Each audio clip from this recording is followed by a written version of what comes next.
தமிழகத்தில் மேலும் 20 கல்குவாரி திறக்க திராவிடியன் அரசு முடிவு.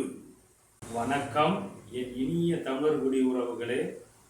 தமிழ்நாட்டில் இருந்து பக்கத்து மாநிலமான கேரளா, கர்நாடகாவுக்கு 4400 கோடி ரூபாய் பொறுப்புள்ள மதிப்புள்ள கல்குவாரிகளை வெட்டி விற்பனை செய்திருக்கு இந்த கூட்டம், திராவிடியன் அரசு கூட்டம். இப்போ மேலும் 20 குவாரி திறக்க போறாங்க. அதற்கான உத்தரவு போட்டாச்சு. இன்னும் எத்தனை ஆயிரம் கோடி அடிக்க போறாங்களோ கொள்ளை, இதற்கு முடிவே இல்லை. மத்திய அமலாக்கத்துறை சரியில்லை. மத்திய அரசு வேடிக்கை பார்க்கிறது. வேற விதமா வேடிக்கை பார்க்குறது என்னமோ தெரியல. அண்ணாமலை கொடுத்த பயிலாம் என்னாச்சு?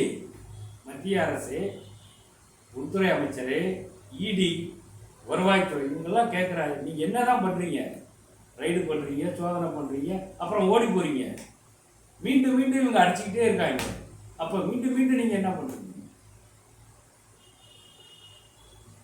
இப்ப 20 குவாரி திறந்து இதுல இருந்து அடிக்க போறாங்க. அடிங்க, எல்லாம் உங்க கையில இருக்கு. வேற என்ன பண்ண முடியும்? நன்றி, வணக்கம்.